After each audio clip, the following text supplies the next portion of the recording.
Halacığım ne ettiniz de geldiniz. Çok özlemişiz sizi. Ben de sizi çok özlemişim. Güzellerim benim. Allah sizden razı olsun. Siz de olmasanız. Abim nasıl Hatice'm? Maalesef. Babamda bir değişiklik yok. Ne yaptıysak alaka göstermedi. Bazen günlerce odasından çıkmıyor. Kimi zaman piyano çalıyor sadece o kadar. Sıhhati yerinde olsaydı bugün o sultan olacaktı. Sizle de böyle gizli kapaklı görüşmek zorunda kalmayacaktık. Hatice'm, bunlar ezelde belli olmuştur. Artık bunları düşünüp keyfinizi kaçırmayın lütfen. Bu saraydan çıkacağım günün hayaliyle yaşıyorum ben. Görüyorum ki mümkün değil. Sizden başka kimse de vaziyetimizin farkında değil. Aa, olur mu öyle şey Fehimeciğim? Abdülhamit amcanız her fırsatta sizleri soruyor. Lakin siz de biliyorsunuz. Devletin içinde fitne çıkmasın diye gelemez yanınıza. İyi de halam, bizim sonumuz ne olacak peki? Düşünsenize biz evlenmeyi arzu etsek kiminle evleneceğiz? Bizim yaşadığımızı dahi kimse bilmiyor ki bizi görüp beğensin. Ha, sizin derdiniz anlaşıldı güzellerim. Ama bunun bir çaresi var. Neymiş? Eski sultanın kızlarını evlendirmek bizzat yeni sultanın vazifesidir. Saray kaidesidir bu. Ne yani? Eğer evlenirsek buradan kurtulabilir miyiz? Pek tabii. Ama bir daha buraya gelmemek şartıyla. Yani bir daha babanızı göremeyebilirsiniz. Kaideler böyle. Sultanım, Naime Sultan haber göndermiş. Sizi Yıldız Sarayı'na davet ediyor. Bak abla, davetle de olsa çıkıyoruz işte. Evet, çıkıyoruz. Ama izinli. Nöbetçiler eşliğinde. Burayı Yıldız'a bağlayan köprüden geçerek. Yani aslında yine bir yere çıkmıyoruz. Kızlar, aman sakın benim buraya gelip gittiğimi Yıldız duymasın. Bidar'ın ağzına laf vermeyelim. Siz hiç merak etmeyin sultanım. Kimsecikler duymayacak. Güzel.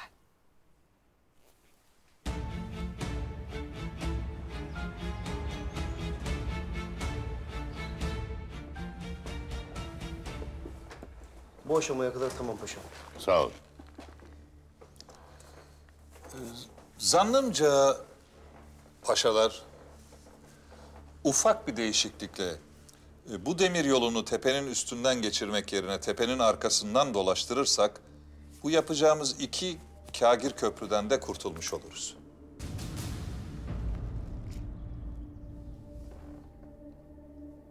İşleyin oğlum. Bir dakika gitmeyin. Hazineyi düşünmeniz âlâ. Lakin askeri tedbirlere de dikkat etmek gerekir. Serhatkar Rıza Paşa, siz orada bulundunuz. Sizin fikriniz nedir? O civarda çıkan Ermeni isyanlarını bastırmak için vazife yapmıştım Sadrazam Halil Paşam. Eğer hattı tepenin arka tarafından geçirirsek bölgedeki Müslüman tebaamızdan uzaklaşmış oluruz. Bu da askeri zafiyet demektir.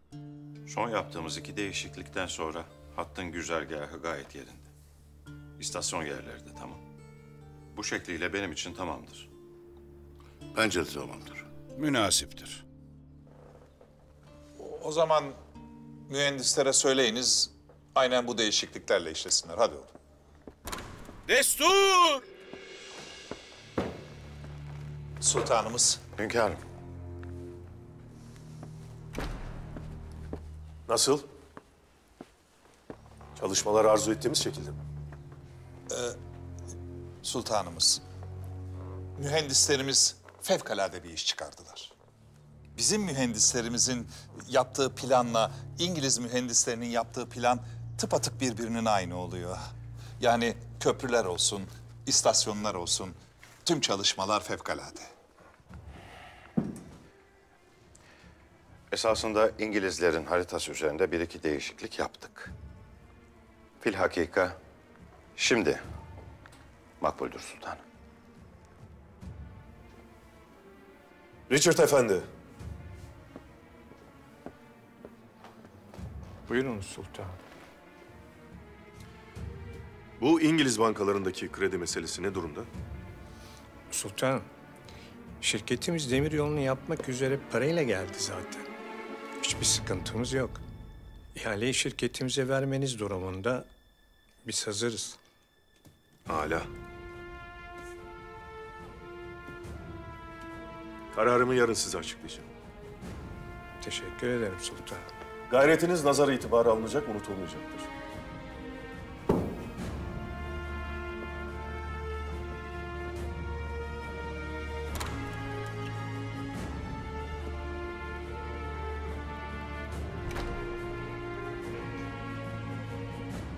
Bu iş çok mühim paşalar.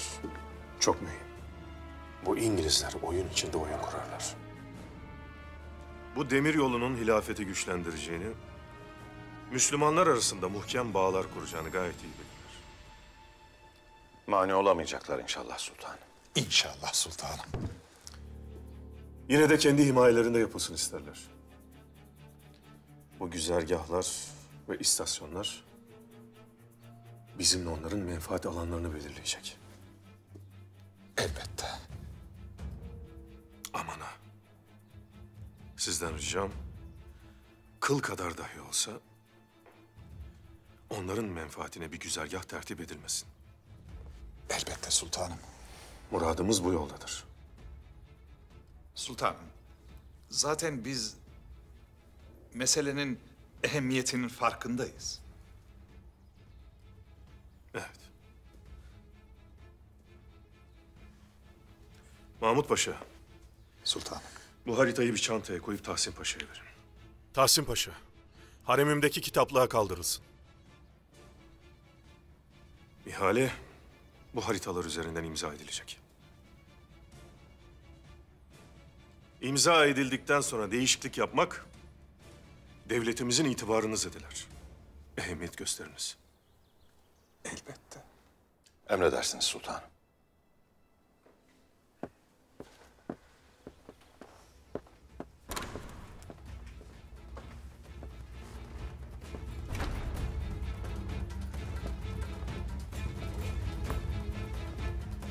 Bu haritaların hepsini bu çantaya koyacaksınız. Anlaşıldı mı?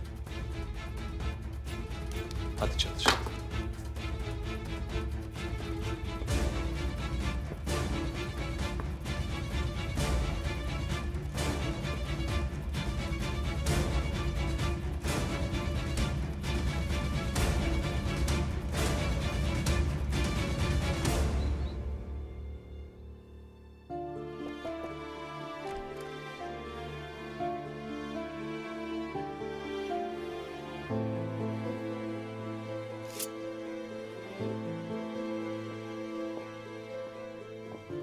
Kardeşiniz Mehmet Paşa geldi sultanım.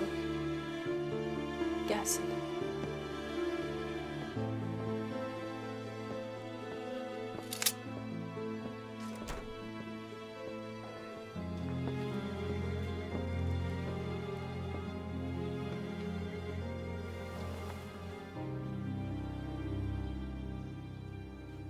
Babamın kaması. Bazen düşünüyorum. Kafkas dağlarında daha mı mutlu olurduk acaba diye. Maziyi düşündüğüne göre sultanımız kardeşinin lafını karısının lafından evla görüyor. Yo. Sultan senin için demiryolu işinde bir teklifte bulundu. Canım ablam benim, sultanım. Demek benim için hakiki bir vazife alabildiniz. Aldım. Ne kadar teşekkür etsem azdır sana ablam. Sultanımız ne buyurdu? Sultanımız dedi ki, isterse Mehmet Paşa'yı Hicaz'a vali tayin edip, demiryolunun Hicaz'a kadar varıp varmadığını tetkik etmek için kendisini görevlendireyim. Nasıl? Senin yüzünden devlet işlerine karıştım ve azar işittim Mehmet.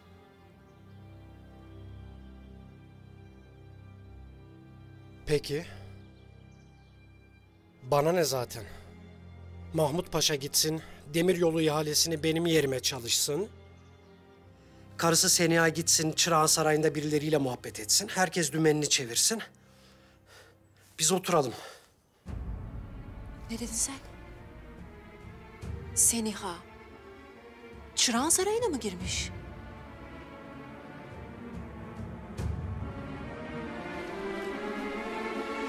Taklalarım var, güvercinlerim var.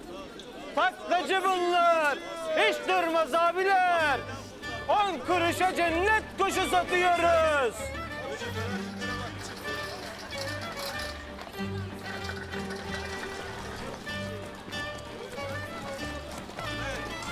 Bir para, 4 nal. Atınız koşmasın, uçsun. Yok sana nam. Millet para basıyor, boş boş dolanıyorum çarşıda.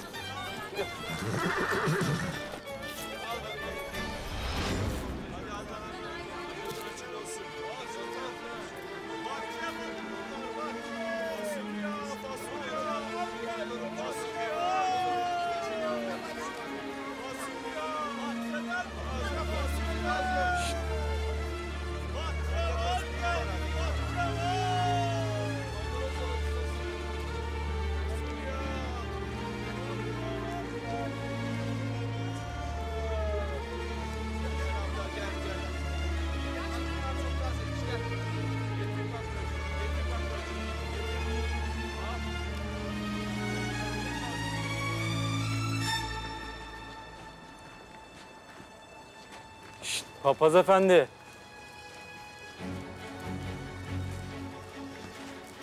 Ne oluyor burada? Paraları alalım papaz efendi. Onlar kilisenin parası, onları alamazsınız. Bunları alın. Bu benim. Kiliseninkini bırakın ama. Yine toplarsın. Pazar günleri nasılsa sana çalışıyor. Çak köpekleri. Verin lan adamcağızın parasını. Adamın değil, Tanrı'nın parası.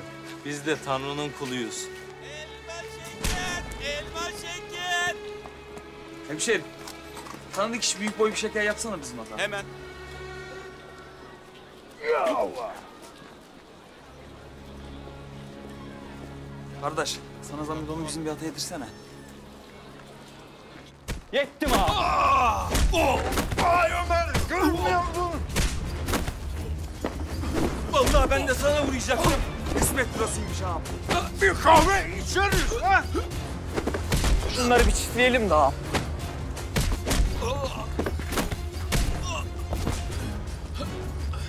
Ömer, kafan iyi mi? Kafam iyi de elim biraz ağrıdı ağam. Papaz efendi. Al. Bunu da al.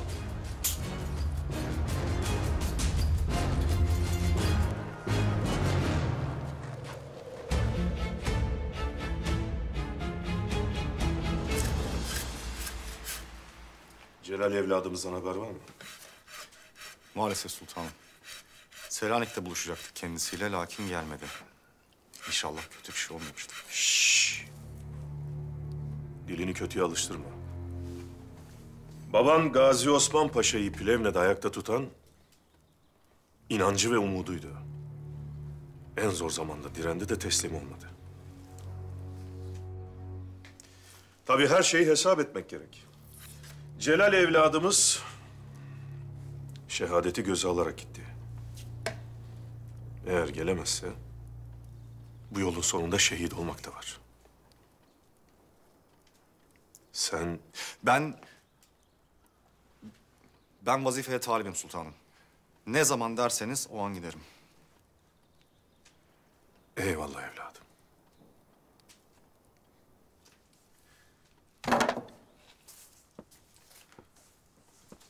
Lakin bu uzun bir yol. İngiltere'ye gideceksin. Orada kabul göreceksin. Kraliçenin sarayına gideceksin. Hüviyet değiştireceksin. Seneler geçebilir. Sultanım, ardımda gözü yaşlı bırakacağım bir babam var, bir anam. Başka da kimsem yoktur. Eğer babamı, anamı da vatan bilirsem işim kolaylaşır.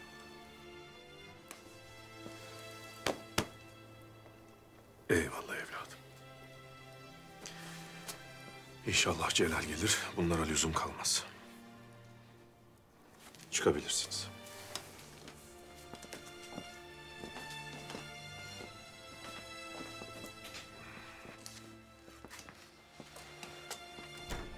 Tahsin Paşam.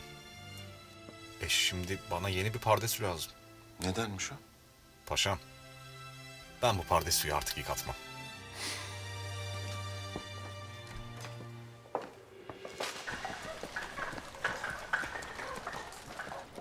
Al bakalım Ömer Efendi. Okkalı kahve böyle yapılır. Eyvallah Ferman ağam. Zahmet oldu sana. Kavga ettiğimiz adamlar kimdi? Ermeni hınçak çetesinin itleri. Gariban papazı kıstırmışlar, haraç kesiyorlar. Bir papazı Ermenilerden kurtardın yani.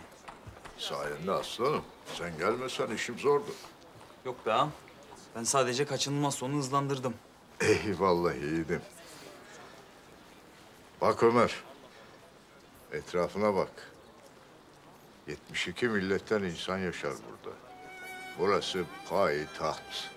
Ermenisi, Lazı, Kürdü, Boşna, Arnavut'u, Yahudisi, Rumu, Hristiyanı, dini, dili, ırkı, mezhebi ne olursa olsun hepsi bizim vatan kardeşimizdir.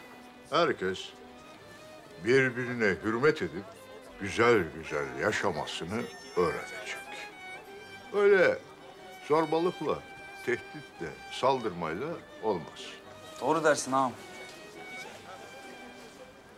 Senin Yusuf nerede? Zindanda. Borcundan ötürü. Yine horoz dövüşü mü? Üstüne bastım. Hastalık işte. Geçen gün dövüşte bir de horoz öldü. Üzüldüm hayvancağıza. Gerçi öldü de kurtuldu. Bakalım. Bizimki yemin etti. Bir daha horoz dövüştürmeyeceğim diye. Ne kadar borcu? 20 altın. Çüş. Halledeceğiz bir şekilde. Gerçi bu aralar da işler kesat. Al. Burada 5 altın var. Yok be ağam. Ben para istemek için söylemedim. Koçum, ben sana mı veriyorum da kabul etmiyorsun? Yusuf'a veriyorum ben. Al hadi, uzatma. Allah ne diyeyim ağam. Eyvallah ağam. Huysuz. Ne oldu koçum, hayırdır? Ağam atı çarşıda unuttum ya. Sağ olasın. Koş hadi, koş, koş, koş. Usta hepsini bizimki miydi ya? Evet, bitirdi hepsini. Utanmaz. Oğlum adamın bütün şekerlerini bitirmişsin. Parayı hanginiz ödeyeceksiniz?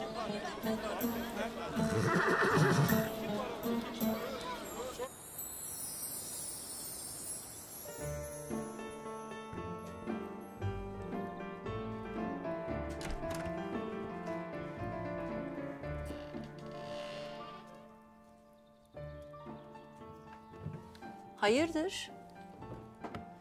Bu gece dışarıda işim var. Muhafızlar peki? Onların da haberi var mı? Anne hayır. Yalnız çıkacağım. Hür olmak istiyorum, anlamıyor musun? Bari dışarıdayken babamın nefesini ensemde hissetmeyeyim. Oğlum, babanız o tedbirleri sizin için alıyor. Seveni olduğu kadar sevmeyeni de var. Unutma bunu. Anneciğim lütfen. Münakaşa etmeyelim. Gizlice çıkıp geleceğim. Bu kadar hassas davrandığına göre nereye gittiğinin bilinmesini istemiyorsun sen galiba. Nereye gidiyorsun sen? Sabahattin'in bir arkadaşıyla tanışacağız. Siyaset konuşacağız. Hem kim bilir? Belki ileride saltanat nasip olur. Oğlunun hazırlıksız olmasını istemezsin değil mi? Tahta geçtiğimde tam bir sultan olmalıyım.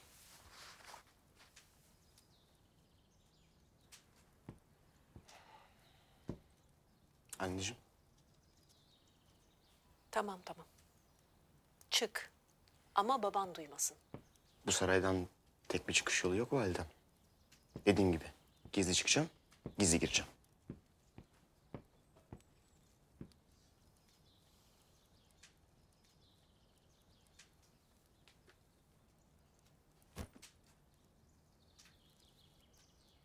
Oğlum bu nedir? Sabahattin'in galiba. Unuttu sanırım. Şu Sabahattin'e dikkat et. Hiç haz etmiyorum ben o çocuktan. Annesi de gizli gizli çırağına gidiyormuş. Anne, lütfen. Tamam.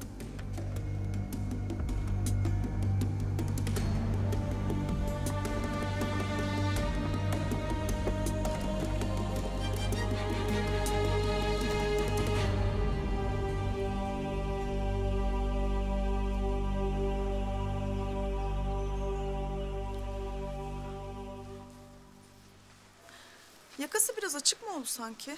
Kapatsak mı? Bu yıl bunlar çok moda ama siz bilirsiniz.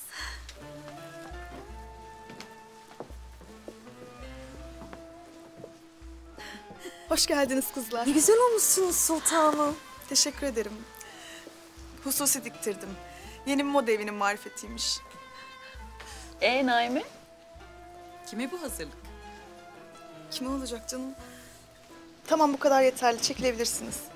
Üzerinizde mi kalacak sultanım? Çıkarmanıza yardım edeyim mi? Kalsın.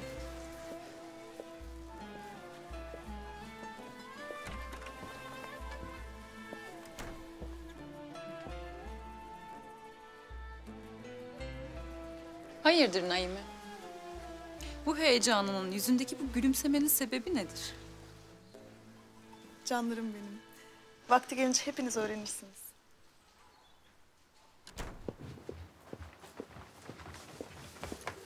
Oo. İnsan bu saraydan bir türlü kopamıyor galiba Seniha Sultan. Haklısınız Bidar Hatun. Sonradan hanedana dahil olan siz bile bu kadar bağlanmışken... bir de hanedanın gerçek sahiplerini düşünün. Bu saraydan olduğu kadar çırağından da çıkamıyormuşsunuz ama. Yeğenlerim. Yeğenlerimi görmeye gittim. Abim Murat Efendi ile görüşmedim. Tamam, korkmayın bu kadar. Kocanız Mahmut Paşa'ya şu demiryolu işinde kardeşimle beraber çalışmasını söylerseniz mesela... hünkârımızın bu çırağın mevzundan haberi olmayabilir. Sen beni tehdit mi ediyorsun? Tehdit değil, sadece bir teklif. Ha. Bu arada oğlun Sabahattin'i şehzademden uzak tut.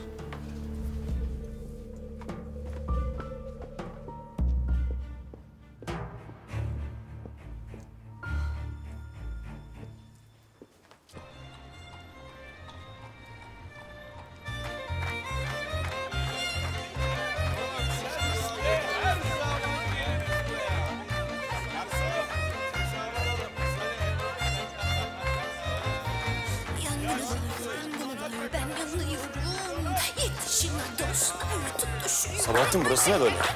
Gel şehzadem gel. Biraz da eğlenelim ama değil mi?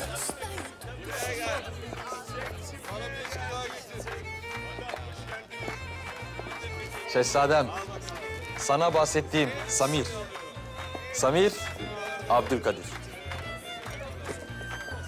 Müşerref oldum.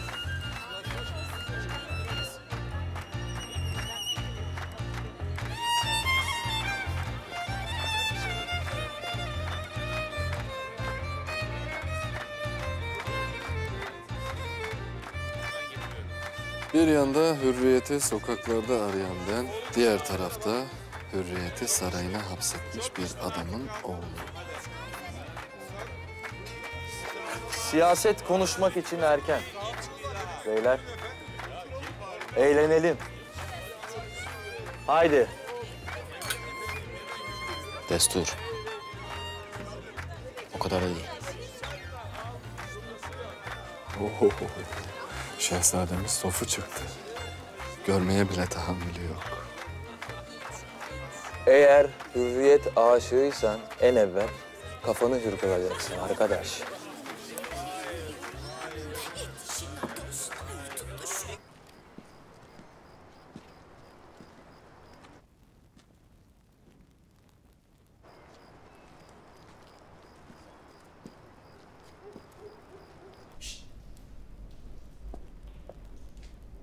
Haydi be kardeşim.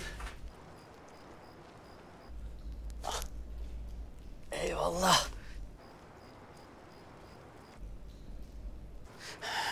Keyifsiz çekilmiyor buralar. Nasıl gidiyor? Çalışıyoruz işte. Bak, Ferman ağa borcun için 5 altın verdi.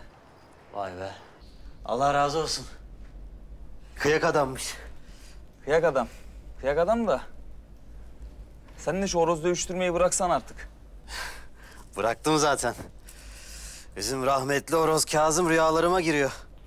Ahirette 2 elim yakanda olacak Yusuf diyor. Sallama lan. Lan horozun eli var mı ki yakana yapışsın? Rüyada oluyor işte be oğlum. Allah Allah. Seninle de ciddi bir şey konuşulmuyor ki. Bugün bir kız taşıdım. He? Sirkeci'den aldım, Lebon'a götürdüm. Kızı bir görsen, güzelliğin miladı. Ulan güzelliğin takvimi olsa her gün onun adını koyarım. Ne diyorsun oğlum sen? Görene afet, sevene kıyamet. Bir sesi var, kuş cıvıltılarından ıtri bestelemiş. Ha bir de edepli, böyle edep tezgahına dokunmuş kilim. Hop kardeş, yanmışsın sen. Hadi gideyim ben artık. Ha, bu arada bak, bunları Zeynep örmüş, giy şu eldivenleri. Vay be. Kardeşim beni düşünüyor ha. Eyvallah. Zeynep'e, Asiye teyzeye, Asım abiye bol selamlar. Eyvallah. Çıkaracağım seni.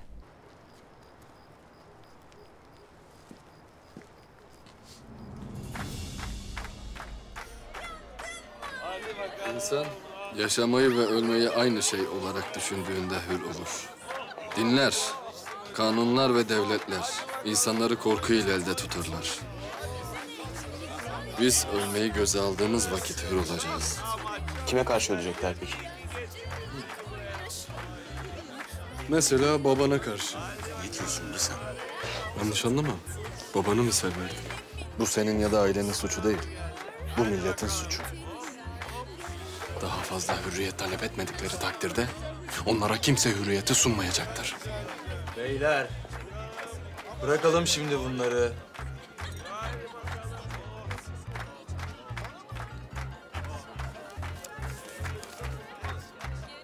Abdülkadir, şu arkadaki kadın sana mı bakıyor?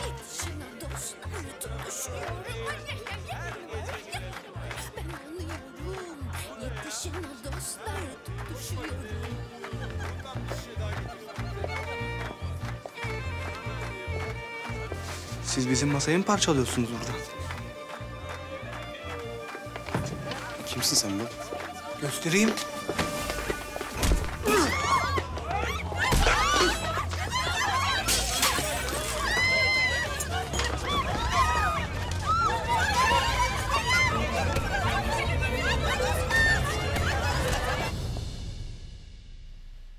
Nereye gidiyorsun Mahmut?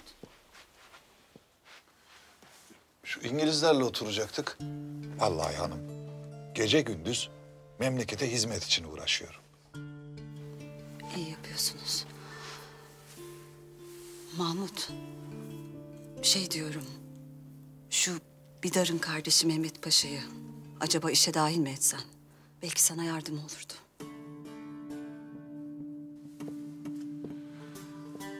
Sen Bidar'ı da kardeşini de hiç sevmezdin. Ne oldu hayırdır? Öyle tabii. Öyle de işte. Söyle söyle. Ne oldu? Bidar benim çırağına gittiğimi duymuş. Sultana söylerim diye seni tehdit etti. Sen de boyun eğmek zorunda kaldın değil mi? Mahmut, ben sadece huzursuzluk çıksın istemiyorum.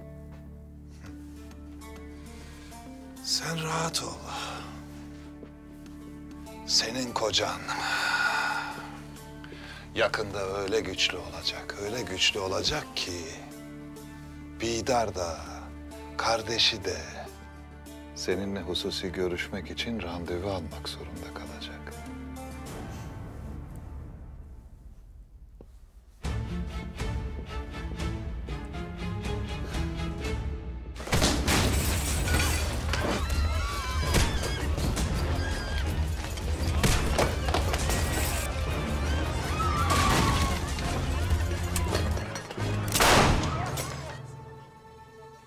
Kim bu işin müsebbibi?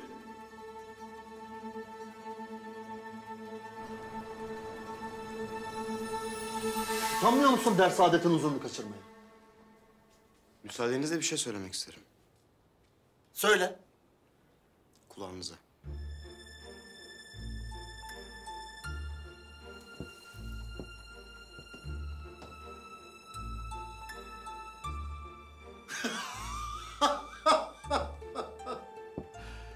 Ben de İngiliz kraliçesinin kocasıyım. Sultanın oğluymuş. Sultanımızın oğlunun böyle uygunsuz yerlerde ne işi var? Götürün bunu. Edepsizi edeple tanıştıralım.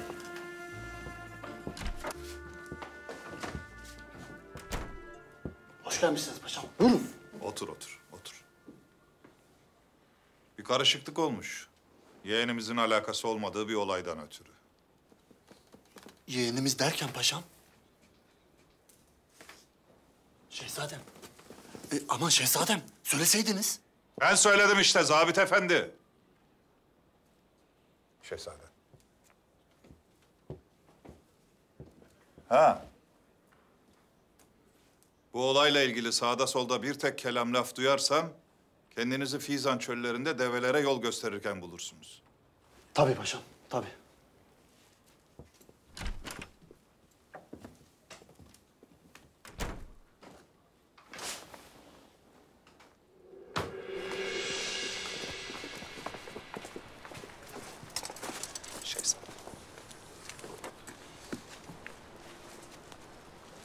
Arabacı, Yıldız'a çek oğlum, Yıldız'a. Teşekkür ederim enişte bey. Sabahattin ortadan kayboldu. Malumumuzdur. İşler karışınca bana haber vermek için gelmiş. İyi ki de öyle yapmış. Yoksa sabah bütün İstanbul bu haberle çalkalanırdı. Aman diyeyim enişte bey, aman. Bu hadiseden kimsenin haberi olmasın. Babam duyarsa beni yakar. Yakar ki ne yakar şehzadem. Lakin... saraya gizliden girmemiz lazım. Siz orasını bana bırakın.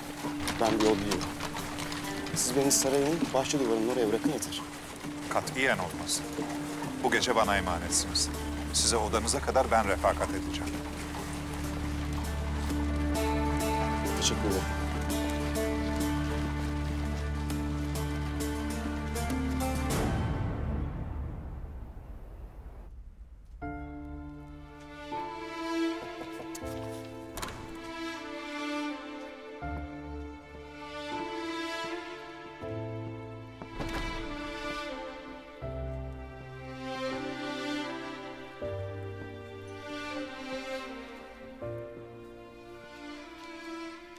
Dostunuz Sir Doyle bize yazmakta olduğu son kitabının nüshasını göndermiş. Öyle mi?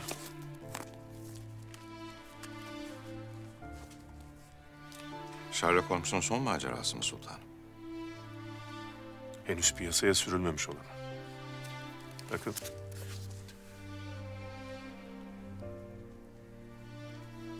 Payitahtın sahibine hürmetlerimle. İmza Sir Arthur Conan Doyle. Hemen tercümesini yaptırın okuyalım. Emredersiniz sultanım. Hünkârım, paşalarınız sizi bekliyor. Evet.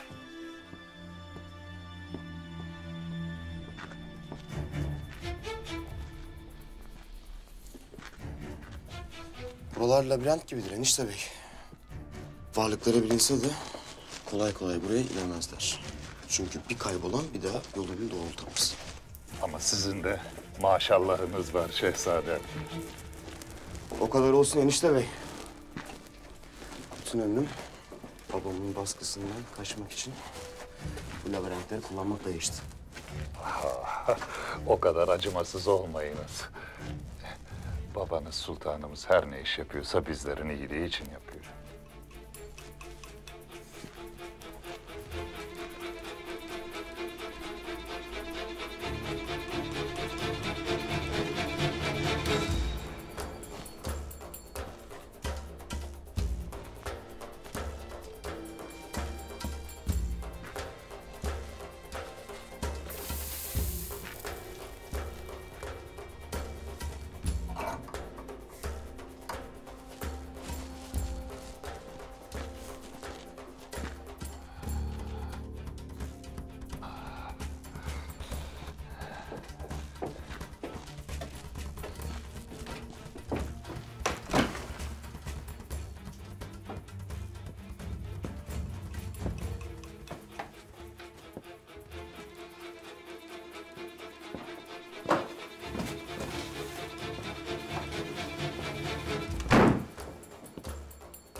Hindistan, Bağdat, Hicaz,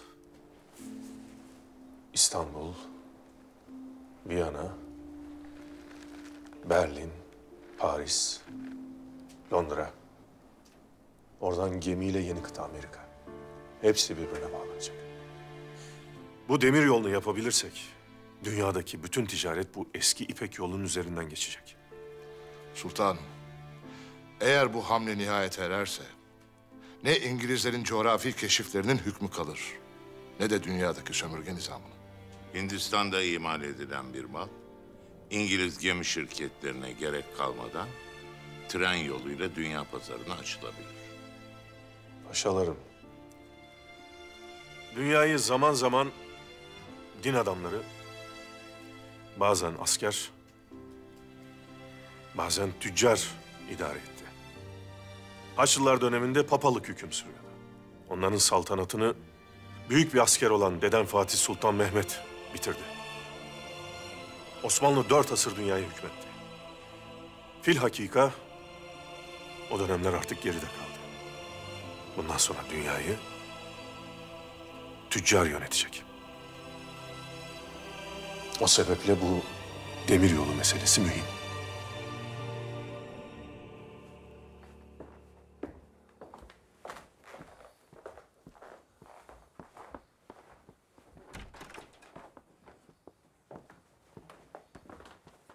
Kim var orada?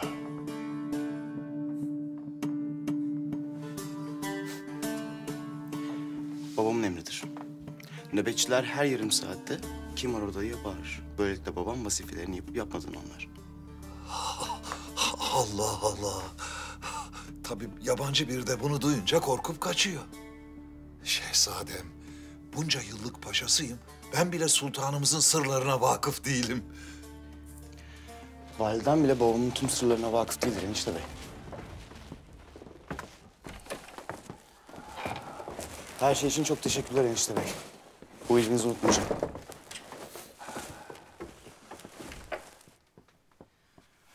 Umarım yolunuzu bulursunuz.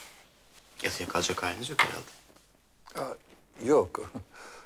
Çıkacağım şehzadem de ortalık biraz yatışsın diye bekliyorum.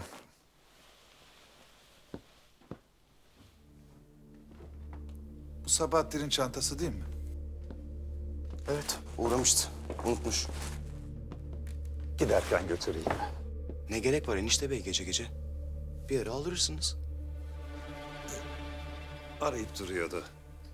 Müsaade buyurursanız şehzadem, şimdi götüreyim.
İyi geceler sultanım. Allah rahatlık versin.